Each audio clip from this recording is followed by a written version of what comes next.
मैं अशोक कुमार यादव आज की अपनी इस स्पेशल क्लास में क्लास 10 के सभी विद्यार्थियों का स्वागत करता हूं। दोस्तों, आज की वीडियो क्लास 10 के जितने भी स्टूडेंट हैं सबके लिए बहुत इंपॉर्टेंट है, क्योंकि आज की वीडियो में हम आप लोगों के लिए आप लोगों की इंग्लिश की बुक से पोएट्री के अंतर्गत 3 poem dust of snow, fire and ice और ए टाइगर इन द जू पर बेस्ड ऐसे क्वेश्चंस और उसके आंसर को लाए हैं जो आप लोगों को 60 क्वेश्चन के साथ साथ आप लोगों का स्टेंजा बेस्ड क्वेश्चन आंसर और एमसीक्यूज का क्वेश्चन करने में पूरी तरह से मदद देगा। तो आप लोग हमारे साथ इस वीडियो पर बने रहिए। आप लोगों को एक एक शब्द का अर्थ बताते हुए हम पूरी तरह से क्लियर करा देते हैं। आप जो है स्टेंजा बेस्ड क्वेश्चन आंसर और एमसीक्यूज का भी जो क्वेश्चन आएगा उसको बहुत आसानी से हल कर लेंगे। तो आइए देखते हैं कि पहली जो हम लोगों की पोयम है dust of snow. Dust of snow पर बेस्ड पहला हमारा इंपॉर्टेंट क्वेश्चन क्या है। दोस्तों, अब जो हम वीडियो अपलोड कर रहे हैं आज से शुरू किए हैं ये रिवीजन के टाइप का, तो रिवीजन जो अब हम आप लोगों को करा रहे हैं इसमें वही क्वेश्चन करा रहे हैं जो आप लोगों से 1 मार्च को पूछे जा सकते हैं। तो देखिए पहला क्वेश्चन है where was the crow sitting. Where means कहाँ, वाज मीन्स था, क्रो मीन्स कौवा, सिटिंग मीन्स होता है बैठना, यानी कौवा कहाँ पर बैठा हुआ था। ये हमारा क्वेश्चन है। तो आप लोगों को पता होगा कि द क्रो वाज सिटिंग। अब द क्रो कौवा, वाज मीन्स था, सिटिंग बैठा हुआ, आन यहाँ पर आन कर दीजिएगा, आन a hemlock tree. Hemlock tree का मतलब होता है धतूरे का पेड़, यानी कौवा जो था वह धतूरे के पेड़ पर बैठा हुआ था। ये हमारा आंसर होगा। आइए देख लेते हैं अगला इंपॉर्टेंट क्वेश्चन क्या है, इसको समझते हैं। Did the crow shake down on the poet. What means क्या, जो क्रो कौवा था वो शेक डाउन। शेक डाउन का मतलब होता है हिलाकर नीचे गिराना, हिलाकर नीचे गिराया, ऑन द पोएट कवि पर। पोएट मीन्स होता है कवि। आप लोगों को ये भी याद रखना है कि ये डस्ट ऑफ स्नो के जो पोएट हैं वो रॉबर्ट फ्रॉस्ट जी हैं। अब क्वेश्चन समझिए कि रॉबर्ट फ्रॉस्ट या पोएट के ऊपर कौवा जो था वह हिलाकर क्या गिराया। तो देखिए इसका आंसर होगा ही सुक डाउन। ही मीन्स वह जो क्रो था वो सुक डाउन हिलाकर नीचे गिराया स्नो बर्फ को, ऑन द पोएट यानी कि कवि पर। कवि पर वह बर्फ को हिलाकर नीचे गिराया, या यहाँ पर कर सकते हैं डस्ट ऑफ स्नो भी कर सकते हैं, ऑन द पोएट, तब भी आपका राइट आंसर होगा। आइए मूव करते हैं अगले इंपॉर्टेंट क्वेश्चन पर। लोगों का इंपॉर्टेंट क्वेश्चन है इन व्हाट मूड। मूड यानी कि किस मूड में, किस मूड में वाज द पोएट कवि थे। बिफोर मीन्स पहले, falling of snow, falling means गिरने के, आप स्नो बर्फ के, ऑन हिम उनके ऊपर, यानी कि पोएट के ऊपर जब बर्फ गिरा उस बर्फ को गिरने से पहले कवि जो थे वह किस प्रकार के मूड में थे, ये हमारा क्वेश्चन है। तो देखिए बर्फ के गिरने से पहले कवि किस प्रकार के मूड में थे। तो ही वाज, ही मीन्स वह, वाज मीन्स थे, इन एन, इन मीन्स में, एन मीन्स एक, अनप्लेजेंट, अनप्लेजेंट का मतलब होता है असुहावना या दुखी कह सकते हैं मूड में, यानी कि जो पोएट थे वह डस्ट ऑफ स्नो उनके ऊपर गिरने से पहले वह बहुत उदास, बहुत दुखी मूड में थे, अनप्लेजेंट मूड में थे। ये हम लोगों का हो जाएगा। आइए देख लेते हैं अगला इंपॉर्टेंट क्वेश्चन क्या है। इस क्वेश्चन में बोला है what type of plants. What type किस प्रकार का, टाइप मीन्स होता है प्रकार, किस प्रकार का आप प्लांट पौधा, इज मीन्स है, ए हेमलॉक ट्री, ये जो हेमलॉक ट्री है यह किस प्रकार का पौधा है, यानी धतूरे का पेड़ किस प्रकार का पौधा है, एक क्वेश्चन है। तो देखिए इट इज ए पॉइजनस, यह एक पॉइजनस यानी जहरीला प्लांट पौधा है, और विथ, और इसके साथ स्मॉल वाइट फ्लावर्स, और इसके साथ स्मॉल छोटे छोटे वाइट फ्लावर्स होते हैं, माने कि सफेद फूल भी होते हैं। यह एक जो है जहरीला पौधा होता है और इसमें जो है छोटे छोटे सफेद फूल होते हैं, फ्लावर्स होते हैं। आइए देखते हैं अगला इंपॉर्टेंट क्वेश्चन क्या है। जितने भी क्वेश्चन है दोस्तों सब बहुत इंपॉर्टेंट है, आप लोग धैर्य बनाकर वीडियो को फुल वॉच करिए। What fell on the poet. What means क्या, फेल ऑन गिरा, on the poet, poet means होता है कवि, कवि पर क्या गिरा, from the hemlock tree, hemlock tree यानी धतूरे के पेड़ से, धतूरे के पेड़ से कवि पर क्या गिरा। तो देखिए इसका आंसर होगा यहाँ पर सोनिक डस्ट ऑफ स्नो। यहाँ पर सोनिक हटा दीजिए आप लोग, केवल आप लोग लिखिए डस्ट ऑफ स्नो यानी बर्फ का कण। Fell on the poet, fail माने गिरा, ऑन द पोएट कवि पर, फ्रॉम द हेमलॉक ट्री धतूरे के पेड़ से, यानी धतूरे के पेड़ से कवि पर जो है डस्ट ऑफ स्नो यानी बर्फ का कण गिरा। ये इसका आंसर हो जाएगा। आइए देख लेते हैं अगला इंपॉर्टेंट क्वेश्चन क्या है। अब देखिए इस क्वेश्चन में हमसे बोला है कि इसको समझिए आप लोग। How did the dust of snow, how means कैसे, डस्ट ऑफ स्नो बर्फ का कण जो था वो अफेक्ट करता है, प्रभावित करता है द पोएट, किसको, कवि को, यानी बर्फ का कण जो था वह कवि को कैसे प्रभावित करता है। तो देखिए इसका आंसर होगा इट चेंज्ड। अब इट यहाँ पर किसको कहा गया है, डस्ट ऑफ स्नो को कहा गया, यानी बर्फ के कण को कहा गया। तो जब जो बर्फ का कण था वो चेंज्ड कर दिया, यानी परिवर्तित कर दिया द पोएट्स, पोएट के मूड को, यानी जो डस्ट ऑफ स्नो था, बर्फ का कण था, वह पोएट के मूड को ही पूरी तरह से चेंज कर दिया, यानी जो वो दुखी थे प्रसन्न कर दिया। अब आइए मूव करते हैं आप लोगों की बुक से जो सेकेंड पोएम है रॉबर्ट फ्रॉस्ट के द्वारा ही लिखी गई, फायर एंड आइस, उस पर बेस्ड क्या इंपॉर्टेंट क्वेश्चंस है और क्या आंसर है। अब देखिए आप लोगों की ये जो पोएम है फायर एंड आइस, इस पर सबसे इंपॉर्टेंट और सबसे पहला आप लोगों का बेस्ट क्वेश्चन है, what is fire is symbol of. Symbol means होता है प्रतीक, फायर मीन्स होता है अग्नि। अग्नि जो है वो किसका प्रतीक है, यानी अग्नि को जो पोएट है वह किसका प्रतीक बताए हैं इस पोएम में। तो आइए देखते हैं इसका answer, fire is a symbol. अब फायर जो अग्नि है वह सिंबल है, वह प्रतीक है। आप लस्ट, लस्ट का मतलब होता है हवस, वह हवस का प्रतीक है। एंड और इंडलेस, इंडलेस का मतलब होता है जिसका अंत ही न हो, ऐसी डिजायर्स, डिजायर्स का मतलब होता है इच्छाएं, और अनंत इच्छाओं का, यानी यहाँ पर इसका अर्थ होगा कि जो अग्नि है वह हवस और अनंत इच्छाओं की प्रतीक है। ये हम लोगों का आंसर हो जाएगा। अब आइए देखते हैं दूसरा इंपॉर्टेंट क्वेश्चन क्या है। इस क्वेश्चन में बोला है what is ice a symbol of. अब ये जो आइस है, ये जो बर्फ है, ये किसका सिंबल है, ये किसका प्रतीक है। तो देखिए आइस इज ए सिंबल। अब आइस जो बर्फ है वह सिंबल है, प्रतीक है आप हैट्रेट। हैट्रेट का मतलब होता है नफरत, घृणा।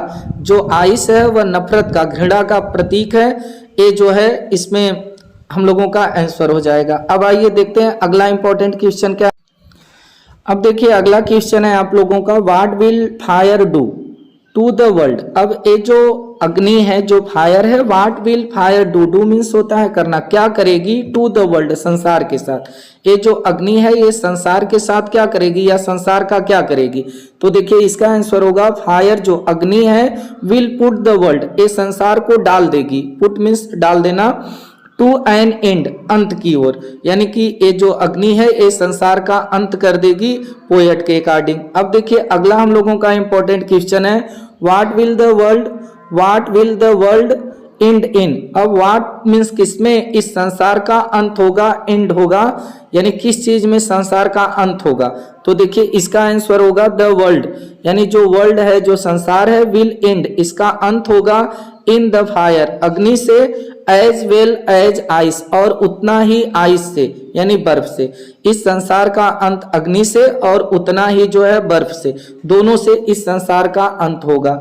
आइए देखते हैं अगला क्वेश्चन क्या है। इस क्वेश्चन में हमसे बोला है, why does the poet hold with those who favour fire. अब वाई मीन्स क्यों, जो पोएट हैं, कवि हैं, होल्ड करते हैं, पकड़ते हैं, विथ माने साथ, दोज उनका, उनका साथ देते हैं या उनका साथ पकड़ते हैं, हूँ फेवर, हूँ मीन्स जो फेवर में है, फेवर का मतलब होता है पक्ष में होना, फायर मीन्स होता है अग्नि, यानी जो पोएट है वह उनका पक्ष क्यों करते हैं, जो अग्नि के पक्ष में है कि अग्नि से संसार का अंत होगा। तो देखिए इसमें इसका आंसर क्या लिखना है आप लोगों को, द पोएट। अब जो कवि है वो होल्ड्स विथ, उनका साथ पकड़ते हैं, उनके पक्ष में होते हैं, दोज वे हूँ जो फेवर पक्ष करते हैं फायर अग्नि का, यानी कभी उनका साथ पकड़ते हैं जो अग्नि के, फायर के फेवर में है, पक्ष में है। बिकॉज क्योंकि द लस्ट, लस्ट मीन्स होता है हवस, क्योंकि जो हवस है for material thing, a material का मतलब होता है भौतिक, ऐसो आराम की चीजें हैं, और यह जो भौतिक चीज है इज इंक्रीजिंग, यह बढ़ती रहती है। इंक्रीजिंग का मतलब होता है बढ़ना, और क्यूकली का मतलब होता है बहुत शीघ्रता पूर्वक, बहुत शीघ्रता पूर्वक ये लोगों के अंदर बढ़ती रहती है। यानी इसका आंसर आप लोग देंगे कि जो पोएट है वह साथ पकड़ते हैं उनका जो अग्नि के पक्ष में है, क्योंकि जो हवस है, जो लस्ट है, यह भौतिक चीज है, और ये भौतिक चीजें जो है बहुत तेजी से व्यक्ति के अंदर बढ़ती रहती हैं, इंक्रीज होती हैं। आइए देख लेते हैं अगला इंपॉर्टेंट क्वेश्चन इस पोएम का क्या है। तो अगला है कि वाई डू सम पीपुल, अब वाई मीन्स क्यों, डू मीन्स करना, सम पीपुल कुछ लोग, से मीन्स कहते कहना, यानी कुछ लोग क्यों कहते हैं दैट की द वर्ल्ड यह संसार विल एंड अंत होगा इन आइस बर्फ में, यानी कुछ लोग ऐसा क्यों कहते हैं कि इस संसार का अंत जो है बर्फ में होगा। तो आइए देखते हैं इसका आंसर, दे मीन्स वे, से मीन्स कहते हैं, सो ऐसा बिकॉज क्योंकि, हैट्रेट जो हैटर्ड होता है, जो नफरत होता है, एमांग पीपुल लोगों के अंदर जो नफरत की भावना होती है, इज इंक्रीजिंग वह बढ़ती है, इंक्रीज करती है, फास्ट मीन्स होता है बहुत तेजी से, यानी जो लोगों के अंदर नफरत की भावना होती है वह बहुत तेजी से बढ़ती है, इसलिए पोएट कहते हैं कि इस संसार का अंत जो है आइस से होगा। तो ये रहे हम लोगों के इंपॉर्टेंट क्वेश्चन। आइए अब मूव करते हैं अगले पोएम पर और देखते हैं कि अगले पोएम का क्या इंपॉर्टेंट क्वेश्चन है हम लोगों के लिए। अब देखिए जो हम आप लोगों को क्वेश्चन कराने जा रहे हैं आप लोगों की थर्ड पोएम से है, ए टाइगर इन द जू। तो आप लोग इसको भी पूरा समझिए, पूरी तरह से ये वीडियो एग्जाम में आप लोगों की मदद करेगा। तो आइए देखते हैं कि अब इस पोएम पर बेस्ड सबसे इंपॉर्टेंट पहला क्वेश्चन क्या है। तो देखिए, how does the tiger feel in the cage. How means होता है कैसा, जो टाइगर था, जो बाघ था, वो फील महसूस करता है in the cage. Cage means होता है पिंजरा, यानी कि पिंजरे में जो बाघ था वो कैसा महसूस करता है। तो देखिए इसका आंसर होगा इन द केज, पिंजरे में। ही मीन्स वह, इज मीन्स है in an angry mood. Angry mood का मतलब होगा एकदम क्रोधित मूड में, यानी पिंजरे में वह जो टाइगर है वह बहुत क्रोधित मूड में है, उसकी जो मनोदशा है वह बहुत क्रोधित है। ये हम लोगों का आंसर होगा। अब देखिए अगला क्वेश्चन है हम लोगों का। अगले क्वेश्चन में देखिए क्या बोला है, how does the tiger walk. How means कैसा, वो जो टाइगर था, जो बाघ था, वह वॉक टहलता है इन द केज, पिंजरे में। पिंजरे में जो टाइगर था वो कैसे टहलता है, कैसे चलता है। तो देखिए इन द केज, पिंजरे में, ही वॉक्स, ही मीन्स वह टाइगर वॉक्स टहलता है, विथ प्राइड। प्राइड का मतलब होता है गर्व, गुमान में, जो गुमान कह सकते हैं। तो जो टाइगर था वह पिंजरे में बहुत गुमान के साथ जो है टहलता है। ये हम लोगों का क्वेश्चन है। आइए देखते हैं और इम्पोर्टेंट क्वेश्चन क्या है इस पॉइंट। अब देखिए अगला इंपॉर्टेंट क्वेश्चन है हम लोगों का, how should the tiger walk through the grass. अब हाउ मीन्स कैसा, शुड द टाइगर बाघ को वॉक टहलना चाहिए, थ्रू द ग्रास। ग्रास का मतलब होता है घास, यानी घास में बाघ को कैसे टहलना चाहिए, ये हमारा क्वेश्चन है। तो देखिए इसका आंसर होगा he should walk. He means उसको, शुड वॉक टहलना चाहिए, विथ ईज। विथ ईज का मतलब होगा आराम के साथ, ईज मीन्स होता है आराम, आराम के साथ, थ्रू द ग्रास यानी कि घास में।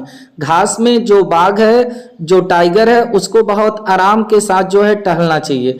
ये हमारा आंसर होगा। आइए देखते हैं अगला इंपॉर्टेंट क्वेश्चन क्या है।